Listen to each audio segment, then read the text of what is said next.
Hello. Hi guys. This is springtime, summertime here in El Paso, Texas, and we're gonna kind of talk about some of the things that I see commonly pop up in the spring.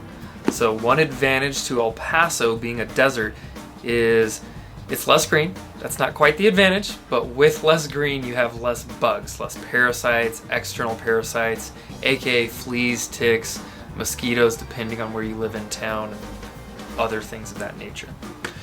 So tick disease is a real big thing. Springtime, you get more green growth, more parasites, dogs go out on more walks, they go to parks, they go outside more. And when you go out to those areas and they run into drainage ditches from after a little rainstorm, water, bugs, now they're on your pet and they're sucking their blood, typically. Most common ones that we see are fleas and ticks here in El Paso. Some areas of town are worse than others. Some neighborhoods are worse than others, so it all just kind of depends on your lifestyle, where the pet's going, and kind of where you're at. So most common ticks that we have here are the brown tick, and the biggest tick diseases that they transmit are Ehrlichia, Anaplasmosa, and heartworm disease here in El Paso. Last year, from the American Heartworm Association, we were in the top 10 worst heartworm positive areas in the country.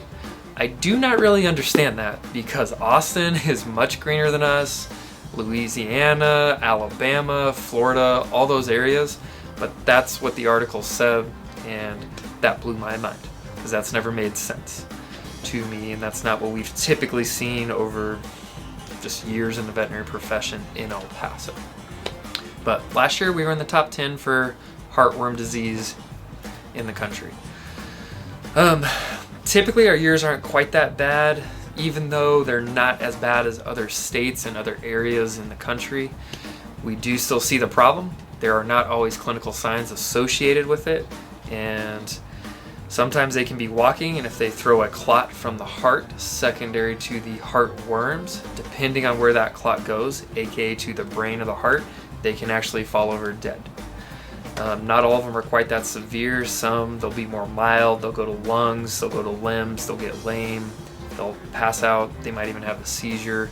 A lot of different variables. Anything can happen with heartworm disease. Ticks, Ehrlichia, Anaplasmosa, once again, are our two main ones. Good news with those is they respond really well to antibiotics. So if you get tested for it, usually we put you on a course, and the vast majority of those patients do really, really well. If you're traveling and you're visiting family in Pennsylvania once you're not quarantined anymore, you got to be a little bit careful. Typically up north and a little bit closer to the coast is Lyme disease. That is a zoonotic disease, which means it is transmitted from pets to people, aka your child, your grandma, your husband, your wife, whomever can get Lyme disease, and it can cause problems and it can be life-threatening.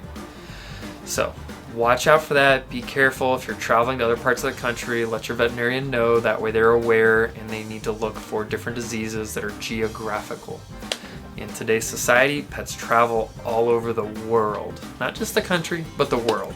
There are lots and lots of service animals that are out there, and they're going on planes, they're going traveling in cars, RVs. They are traveling the country and the world with their owners. So that's great, that's wonderful. They just get exposed to those regional things when they go to those regions. They're different from wherever their actual home base is. So hope that helps you guys out a little bit. Hope you enjoyed that and learned something a little bit new. We'll see you guys around. Be safe and try and stay sane during your quarantine, especially as everything's getting lifted and we're discovering the new way to move forward. Be safe, guys. Love you. Bye.